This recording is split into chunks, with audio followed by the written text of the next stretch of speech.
Hi everyone. So today I want to talk about fruit, fructose, sugar. It's just an area that I believe is so controversial and so it doesn't make any sense to me actually. So if we have a look at, let's take a look at water.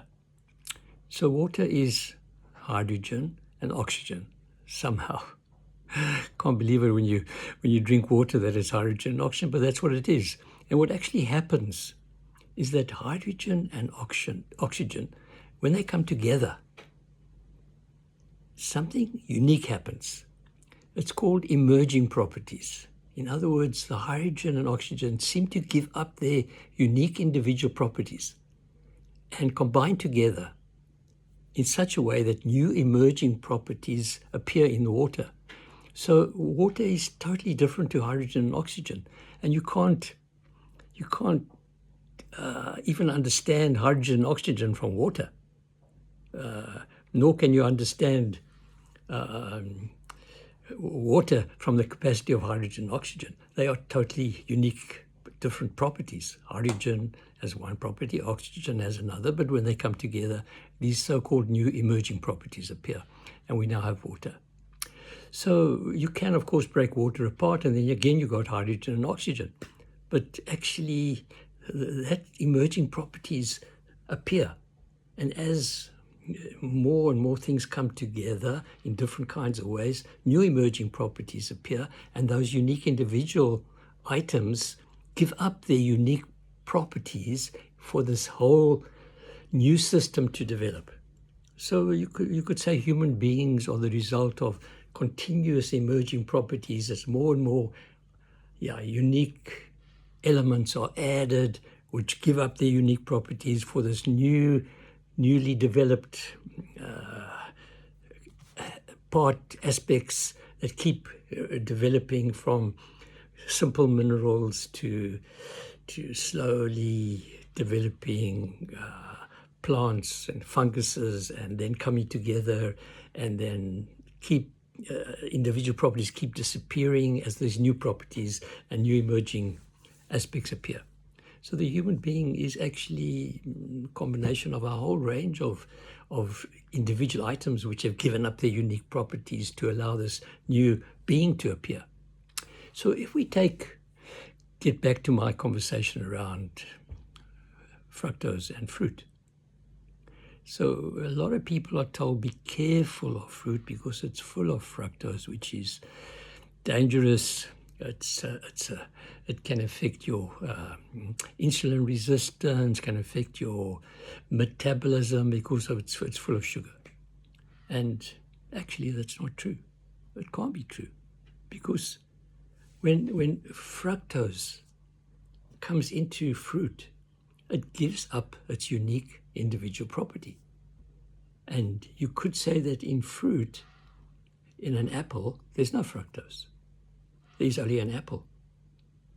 And when you break the apple apart, remember the way they break an apple apart is in a laboratory and tear it apart to find these so-called building blocks of the apple, and their whole range of building blocks, and one of them is fructose.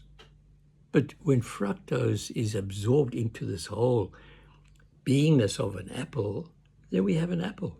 We don't actually have fructose. You can find fructose in an apple only when you tear it apart. But when it comes together, the fructose has given up its unique fructose aspect to create this apple. So we have an apple. We don't have fructose. We have a banana. There's no fructose in a banana. There's only a banana. But we have watermelon. There's no fructose in watermelon. There's only watermelon. And we need to understand the difference between the parts, fructose, and the whole aspect of this beingness that is fruit. Fruit doesn't have fructose in. I know that's a crazy statement, but I'm telling you that that's my understanding, that fructose gives up its unique individual properties when it becomes part of fruit. And then you have fruit. You don't have parts. Fruit is a system. It's not a machine. In a machine you have parts. In fruit, you have a living system. Systems are systems. They can't be taken apart. If you take a system apart, you don't have a system. So in a fruit living substance, you don't actually have individual items. You only have the whole. You have a pattern of organization. That's what you have. So when you're eating an apple, yeah, they could say, oh, you see, when you eat an apple, it's all broken apart by your body. Doesn't work like that in living systems. In the laboratory is different. In the laboratory, you can tear the whole apart, divide it into sections, and then you say, oh, you see, in an apple there's fructose and there's some minerals and there's some phytonutrients of all kinds, and it's not true. It's not like that. When you have whole living systems, you only have the system, and the system is a radiating, energetic, informational system that has its own unique properties. And when you eat that apple, you're eating, it's broken up in the parts. Doesn't know it's not broken up into parts in the body. The body keeps the unique flavor of that beingness of the apple. It can break the apple apart for the digestive process, but it still maintains the storyline of the apple. What gets into the blood system is not fructose. It's the storyline of the apple that is expanded into the beingness of the person. I think we totally misunderstand food. Food is not just proteins, carbohydrates, and things like that. That's laboratory, man-thinking mind, breaking things into parts and structuring a story. We have something totally different here. I'm talking about a living system. And in a living system, what is absorbed into the body is the story, is the process of beingness that is that living system. And that's what is absorbed into the body, because the body is not just a machine.